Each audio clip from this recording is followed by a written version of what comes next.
On March 14, 1967, a two-page memorandum marked Administrative Retention Uncertain was filed within the U.S. Forest Service's Region 6 office in Portland, Oregon.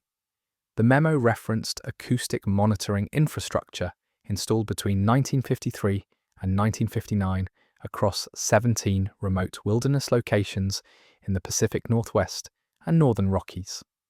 It noted the scheduled decommissioning of these installations and recommended that non-essential technical documentation be consolidated or discarded per standard protocols. The memo surfaced decades later in a routine archive digitization project, but when researchers attempted to locate the referenced technical documentation, operational logs, or even basic site surveys for these acoustic posts, they found gaps, not systematic redaction, not classified seals, simply absence. Across the border, similar patterns emerged in Canadian forestry records. References to environmental monitoring stations in British Columbia and Alberta, funded partially through defence-adjacent budgets in the 1950s, appeared in appropriations documents, but vanished from facility inventories by the early 1970s. Tonight we're going to examine what these listening stations were, why they were placed in wilderness areas far from population centres, and why their documentation seems to have quietly dissolved into the archival mist of Cold War bureaucracy. Wherever you're listening from tonight, perhaps in bed, lights dimmed, the world outside settled into its nighttime rhythm, let yourself settle in as well. This is a story that unfolds slowly, across decades and dense forests, through the patient accumulation of fragments. There's no urgency here, only the calm work of investigation. Let's begin. Chapter 1. The Quiet Infrastructure. Between 1952 and 1961, during the height of Cold War anxiety about airborne threats, the United States and Canada installed hundreds of monitoring stations across their northern perimeters. Most people know about the DEW line, the distant early warning radar installations that stretched across the Arctic. Fewer know about the parallel, less publicized acoustic monitoring network that extended much further south into temperate forests and mountain ranges. These weren't radar, they were microphone arrays.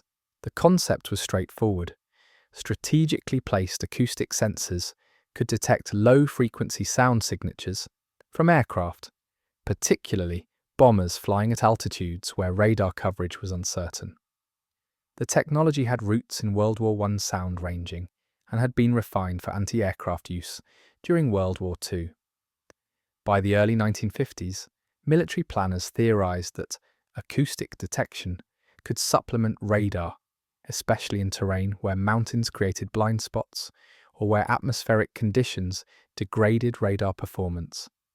What made the forest listening stations unusual was their civilian integration. Rather than build and staff dozens of new military installations in remote wilderness areas, an expensive, visible undertaking, defense agencies partnered with existing land management organizations. The U.S. Forest Service, the Bureau of Land Management, the Canadian Department of Northern Affairs. The monitoring equipment would be installed at existing ranger stations, fire lookout towers, or newly constructed environmental research posts. Maintenance could be folded into routine forestry operations. Security through obscurity. Official acknowledgement of these programs was minimal. Acoustic monitoring was generally described in budget documents as atmospheric research or environmental baseline studies. Congressional appropriations occasionally referenced early warning acoustic infrastructure, but provided little detail. The installations were small, unglamorous, easily overlooked in the vast machinery of Cold War defense spending, and for years that's exactly how they operated. Quietly, routinely, beneath notice. By the mid-1960s, advances in radar technology and satellite reconnaissance had made acoustic monitoring largely obsolete for defense purposes. The installations were phased out. Equipment was removed or repurposed. Staff were reassigned. The program, such as it was, simply ended. What should have remained were the records, technical specifications, site selection criteria, acoustic data logs, decommissioning inventories, standard archival material for a terminated government program. But when researchers in the 1990s and 2000s began examining Cold War-era environmental monitoring programs, they found something curious. The acoustic posts existed in fragments, budget line items, personnel assignments, supply requisitions, but the operational documentation was sparse or missing entirely. Not redacted, not classified, just not there. Chapter 2. The Map of Absences. Let's establish what we do know. Through cross-referencing budget documents, personnel records, and geographic references in forestry archives, researchers have identified at least 47 probable or confirmed acoustic monitoring sites across the western United States and Canada. The distribution is revealing. The highest concentration was along the Pacific coastal ranges, the Cascades, the Coast Mountains, the northern Sierra Nevada. Another cluster appeared in the northern Rockies from Montana into Alberta. Scattered installations existed in the interior ranges of Nevada and eastern Oregon, in areas of extreme remoteness and minimal human presence. None were located near major cities. None were positioned to monitor domestic activity. The orientation was clearly defensive, listening northward and westward, toward approach vectors from the Pacific and the Arctic. Site selection followed consistent patterns. Nearly all installations were above 4,000 feet in elevation, positioned on ridgelines or plateau edges where sound propagation from the atmosphere above would be less obstructed by terrain. Most were within 10 miles of existing Forest Service infrastructure, roads, ranger cabins, communication lines, but remained isolated enough that they wouldn't attract casual attention. A 1958 Internal Forest Service memo from the Okanagan-Wenatchee National Forest referenced cooperation with Defense Department acoustic survey objectives, and noted that 2 fire lookout towers in the district had been equipped with supplemental monitoring apparatus. The memo listed equipment serial numbers and requested that forestry personnel avoid disturbing the sound monitoring instruments during routine maintenance. That memo survived, but the follow-up documentation, what those instruments recorded, how long they operated, when they were removed, does not appear in the archive. Similar patterns emerge across other sites, references exist, context can be reconstructed, but the technical core of the program, the actual operational records, are absent.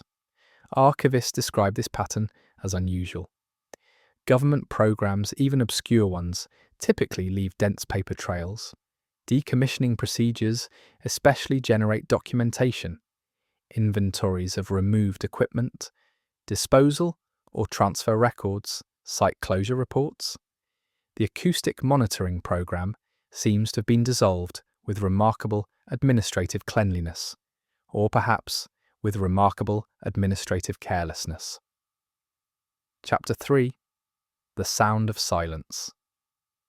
To understand what these stations were listening for, we need to understand the acoustic signature of an aircraft.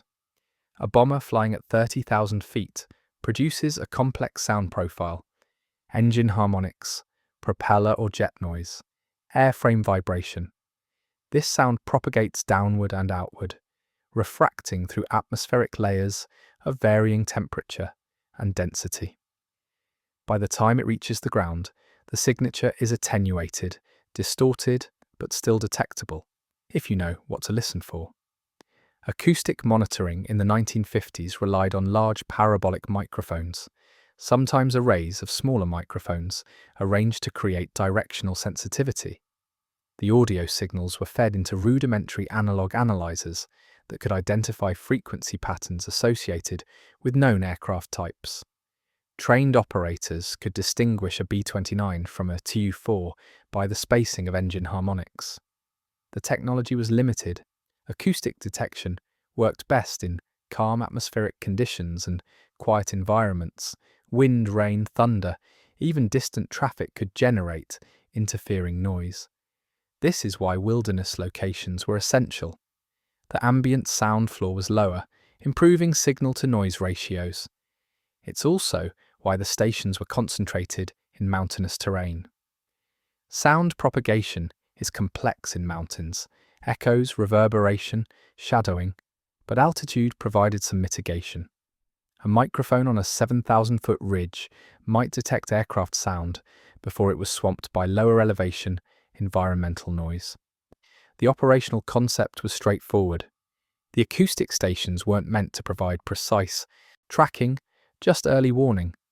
If multiple stations detected the same signature, triangulation could provide approximate bearing and altitude.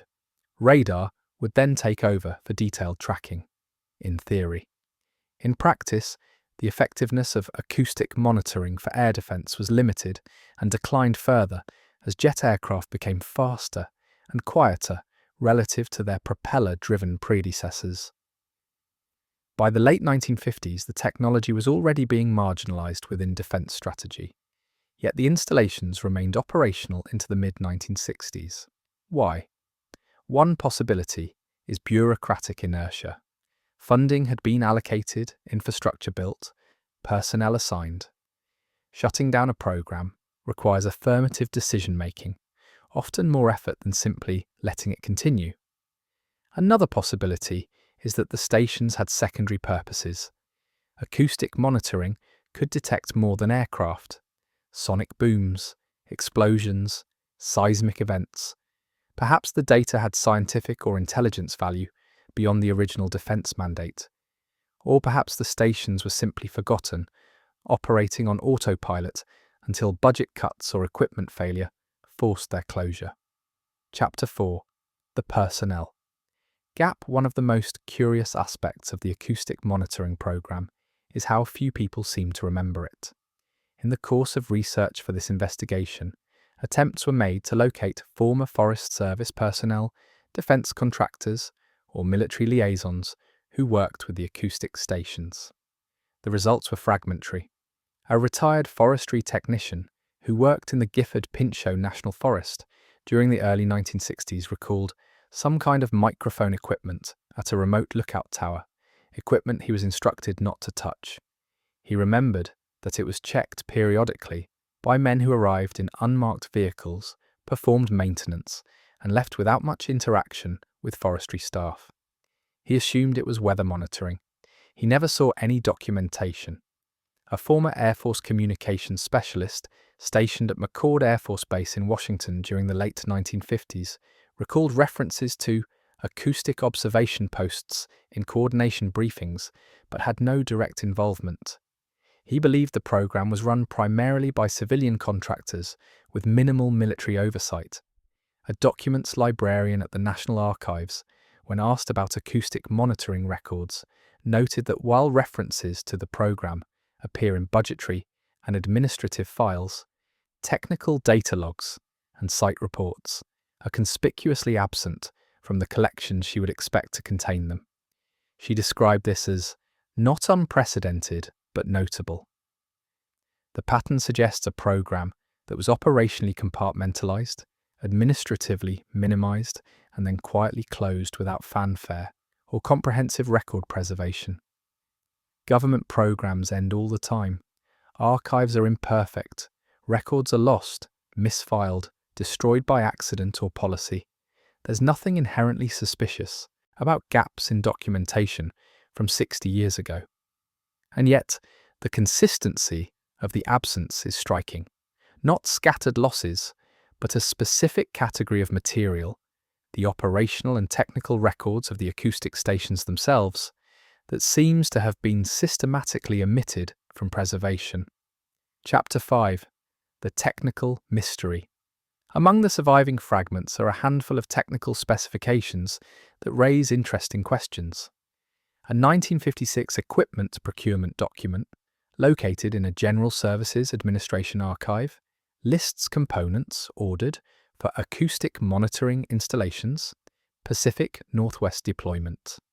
The list includes parabolic microphone assemblies, analog frequency analyzers, reel-to-reel tape recording systems, and, curiously, seismic coupling modules. Seismic coupling modules are devices that convert ground vibration into electrical signals. They're used in earthquake monitoring, explosion detection, underground nuclear test surveillance. They're not standard equipment for atmospheric acoustic monitoring. Why would aircraft listening posts need seismic sensors? One plausible explanation is dual-purpose monitoring. If the infrastructure was already in place, adding seismic capability would provide additional intelligence value at minimal cost. The US Geological Survey did operate a network of seismic stations during this period, often in cooperation with defense agencies interested in detecting underground nuclear tests. Perhaps the acoustic posts were simply folded into that network. Another explanation is that the seismic sensors were intended to detect not underground events, but impacts, aircraft crashes, ordnance testing, meteor strikes. Acoustic and seismic data together could help distinguish between different types of sudden events. Or perhaps the seismic equipment was precautionary. If the listening posts were located in geologically active regions, the Pacific Northwest is earthquake-prone, understanding local seismic activity would be important for calibrating acoustic instruments and filtering out false signals.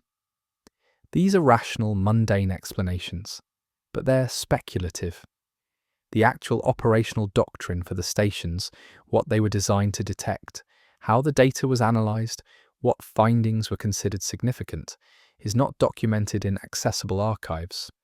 What we do know is that the stations recorded data, reel-to-reel tapes according to the equipment lists, hours and hours of environmental sound, catalogued, stored somewhere. Where are those tapes now? Chapter 6. The FOIA Trail. In 2003, a researcher named David Halperin filed a Freedom of Information Act request with the Department of Defense, seeking records related to Cold War-era acoustic monitoring programs in the Pacific Northwest. The request was specific: site locations, operational dates, technical specifications, and acoustic data logs. The DoD response, received 14 months later, acknowledged the existence of limited-scope acoustic observation initiatives coordinated with civilian land management agencies during the 1950s and 1960s, but stated that comprehensive operational records are not available within DoD archives.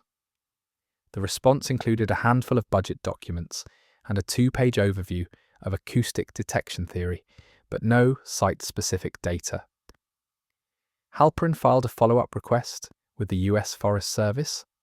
The response was similar: acknowledgement that cooperation with defense initiatives had occurred, but detailed technical records were not retained per agency policy.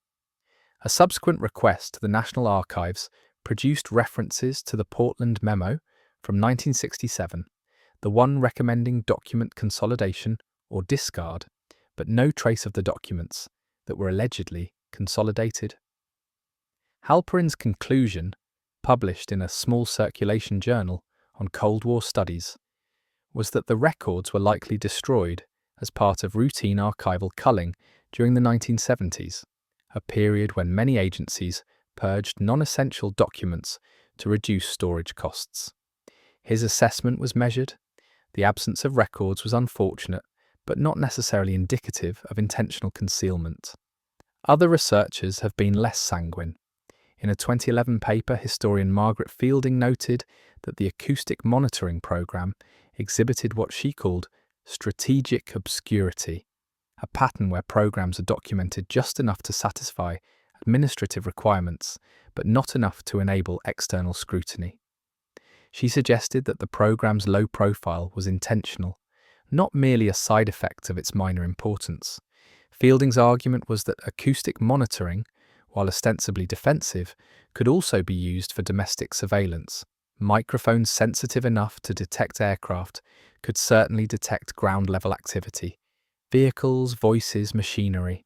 Positioning such equipment in wilderness areas might serve multiple purposes, and if such capabilities existed, documentation might have been deliberately minimized to avoid legal or political complications. This is speculation. Fielding provided no direct evidence of domestic surveillance.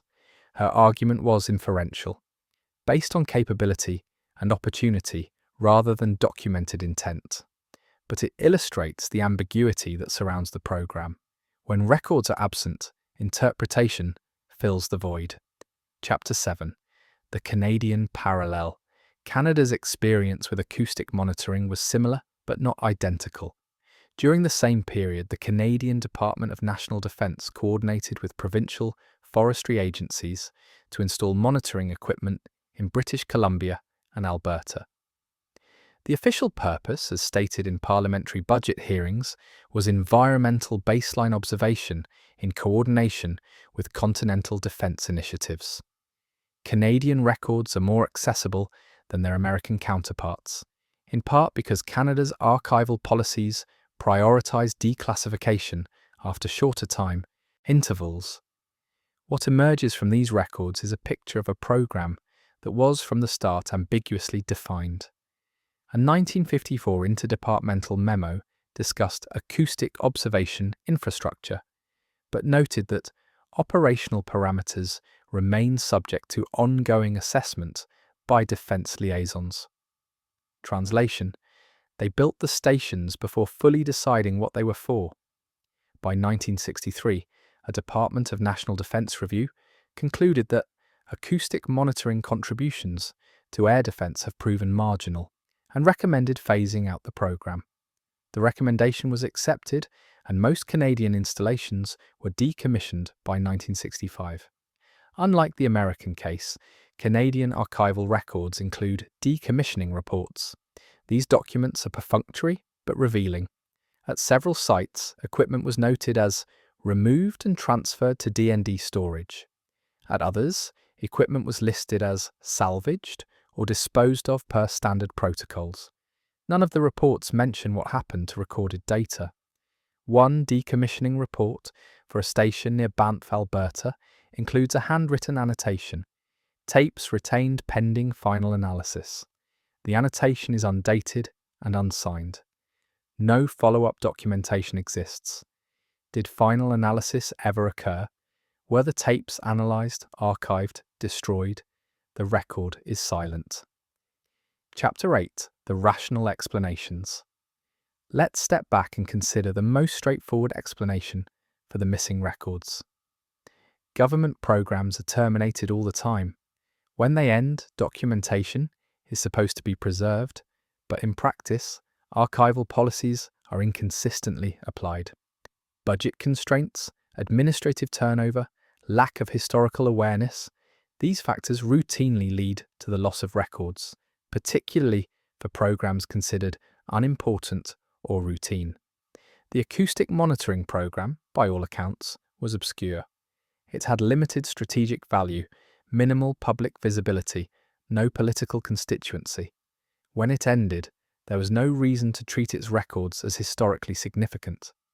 They were likely disposed of according to standard retention schedules, which for operational logs and technical data might have been as short as 5 to 10 years. This explanation is consistent with the archival patterns. It doesn't require intent or conspiracy, just bureaucratic indifference. Moreover, the technology itself was becoming obsolete. Acoustic monitoring was a transitional approach, bridging the gap between early radar and more advanced detection systems. By the mid-1960s, it was a technological dead end. There would have been little incentive to preserve detailed records of a defunct marginal system. It's also worth noting that some records do survive. Budget documents, personnel assignments, procurement lists, site references, these exist in scattered form across multiple archives.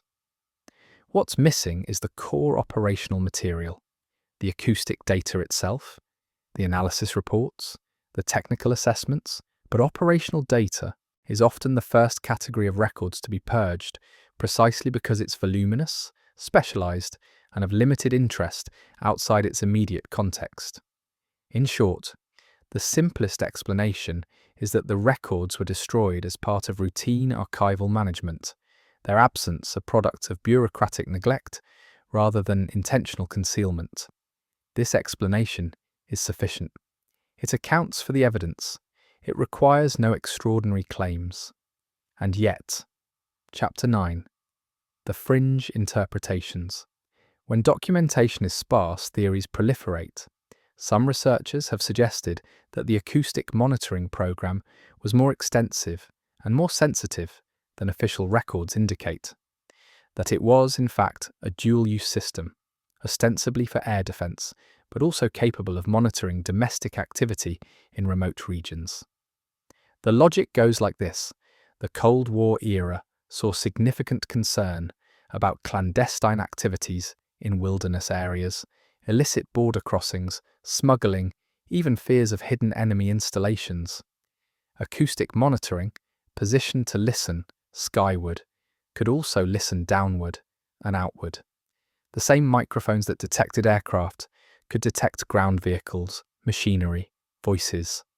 Seismic sensors could detect vibrations from construction, explosives, heavy equipment.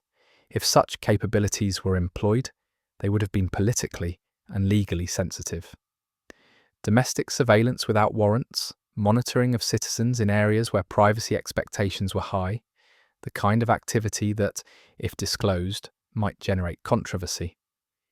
Better, then, to minimize documentation. To describe the program in bland terms, emphasize its defensive purpose, and quietly dispose of records that might reveal other uses. This theory is speculative. There's no direct evidence that the acoustic stations were used for domestic surveillance. The capability existed, but capability does not prove intent or action. Another fringe interpretation focuses on the seismic sensors. Some have suggested that the stations were part of an early, undisclosed effort to monitor underground nuclear testing, not foreign tests, but domestic ones. The US conducted extensive underground testing in Nevada, but some researchers have claimed that additional classified tests occurred elsewhere, in remote locations where seismic monitoring would be necessary to verify yields and assess geological effects. This theory is more easily dismissed. Underground nuclear testing was conducted at known sites under rigorous oversight. There's no credible evidence of clandestine tests in the Pacific Northwest or northern Rockies. The seismic sensors at the acoustic stations were likely for earthquake monitoring or impact detection, nothing more. A third interpretation, less conspiratorial but more speculative, suggests that the acoustic monitoring program evolved into something else.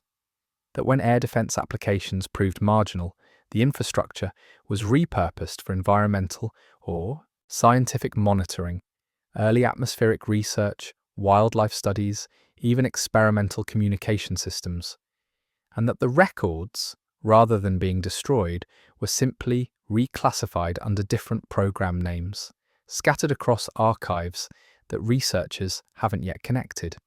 This is plausible. Government programs do evolve. Budget line items migrate between agencies.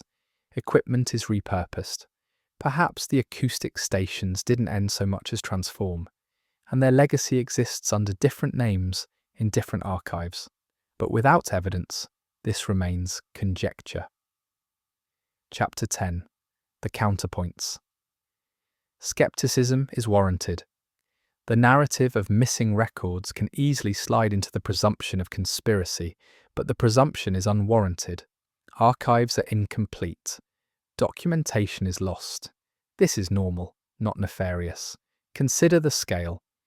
We're talking about a minor, short-lived program involving perhaps 50 installations across 2 countries, operated during a period of intense bureaucratic activity when thousands of programs were launched, modified, and terminated. The acoustic monitoring initiative was, in the grand scheme, trivial. Its obscurity is not evidence of secrecy. Its missing records are not evidence of cover-up. They're evidence of its insignificance. Moreover, the surviving evidence, what we do have, suggests a program that was exactly what it claimed to be: a marginal experimental air defense initiative that was tried, found wanting, and discontinued. There's no smoking gun, no internal memo hinting at hidden purposes, no whistleblower testimony claiming something more sinister.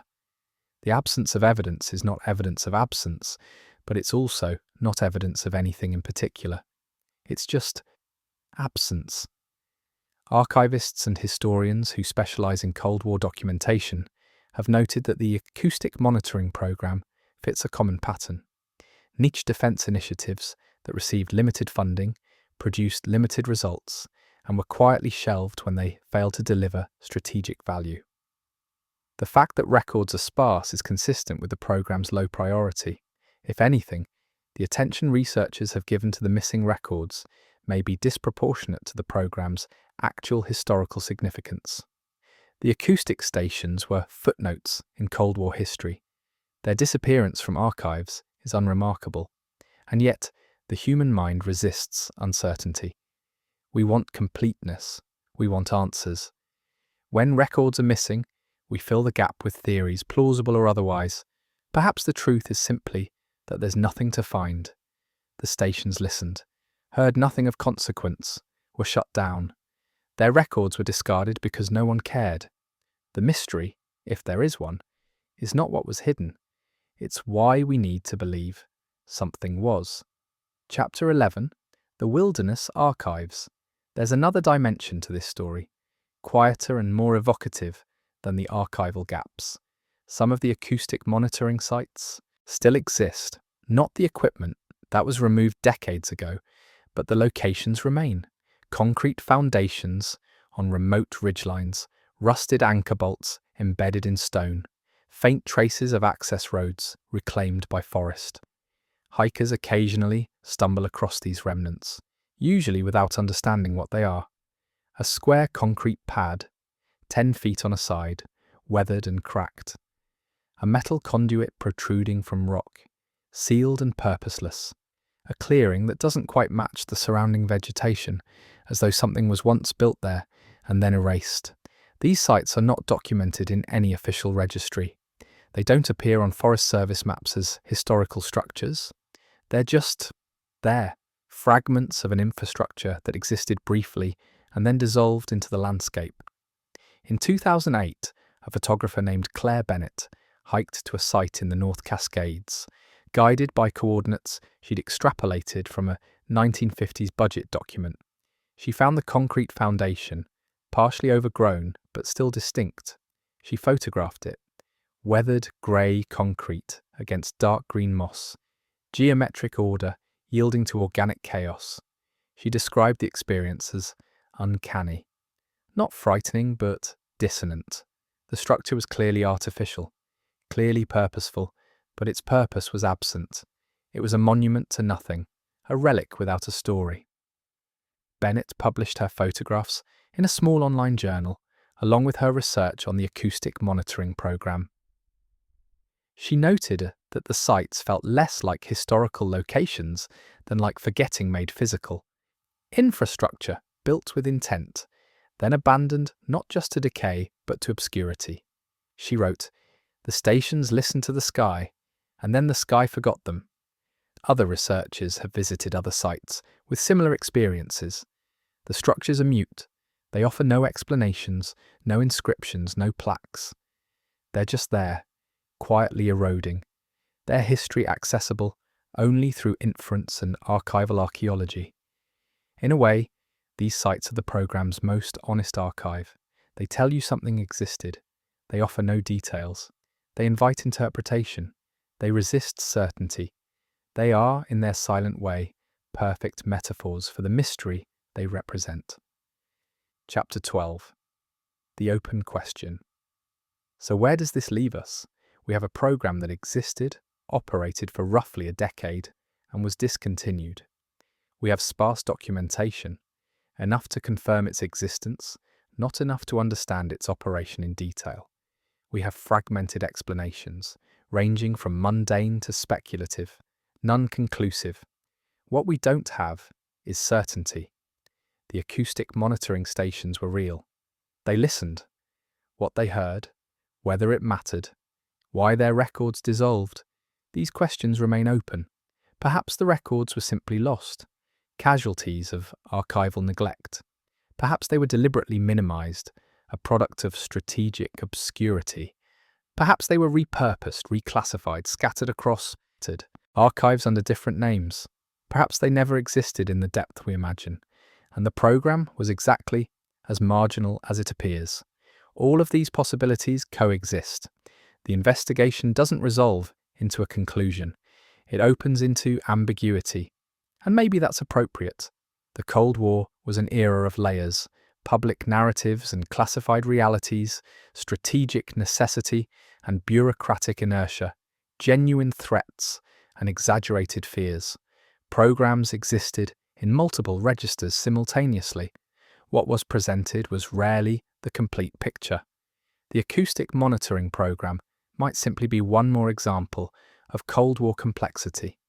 A small initiative with multiple purposes, poorly documented, quietly ended, now reduced to fragments and questions. Or it might be exactly what it claimed to be, and the mystery is only our projection. We're left with the evidence, the budget lines, the technical specifications, the concrete pads in distant forests.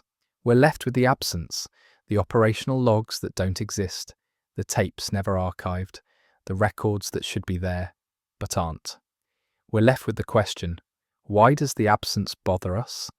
Perhaps because we live in an age of surveillance, of data accumulation, of digital permanence.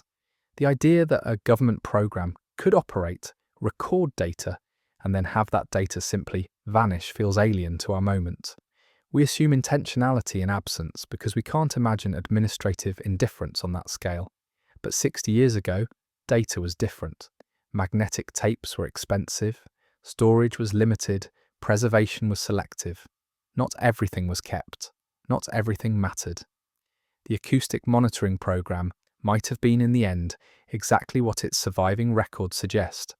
A minor footnote, tried and discarded, remembered only by a handful of researchers drawn to the gaps. The truth may be less hidden than simply dissolved. And perhaps that's the real story, not a cover-up, but entropy, not secrecy, but forgetting. The stations listened to the wilderness, and the wilderness, in time, reclaimed them. 3. Sleep descent ending. Let's settle into the quiet now. Somewhere in the North Cascades, on a ridge above the tree line, there's a square of concrete. Moss grows in its cracks. Lichen patterns the surface in slow, patient swirls. The wind moves across it without recognition. Once that concrete supported equipment that listened to the sky. Microphones angled upward, waiting for the sound of engines, the harmonic signature of distant threat. Someone maintained it. Someone checked the recordings. Someone filed reports. Now it's just stone returning slowly to the mountain. Archives are like this too. They hold what we choose to keep and release what we forget. Paper yellows, ink fades.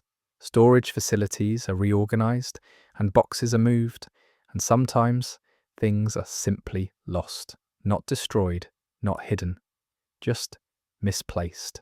It's easy to imagine intention in absence to see. Conspiracy in gaps, but sometimes absence is just time, doing what time does. The acoustic monitoring stations existed. They listened, they recorded, and then in the way of many small programs, they ended. The equipment was removed, the foundations remained, the records, some of them, were kept, others were discarded, deemed unimportant by people who had no way of knowing that decades later, someone might wonder. History is like this, incomplete, fragmented, open to interpretation. We do our best to reconstruct it, to piece together narratives from fragments, to understand what happened and why. But some questions remain unanswered, not because the answers are hidden, but because they were never written down. The forest is quiet tonight.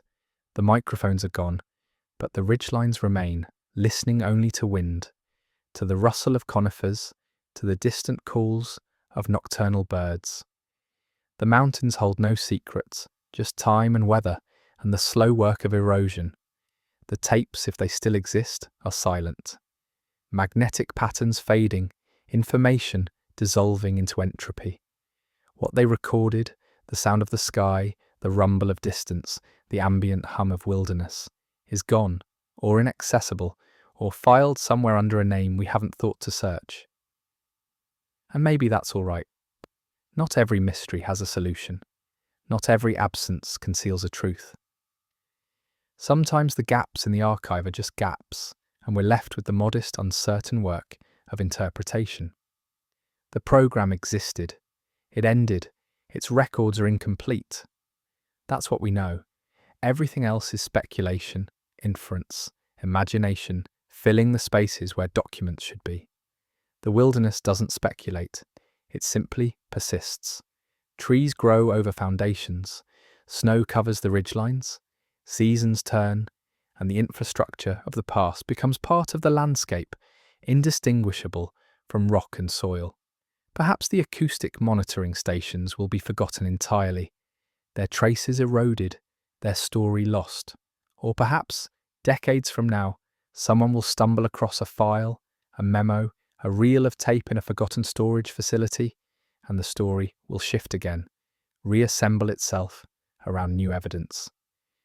Until then, we're left with the fragments and with the quiet, the sound of wind in conifers, the distant call of an owl, the soft, steady rhythm of your own breathing as you settle deeper into rest. The stations listened once. Now you can let the listening go.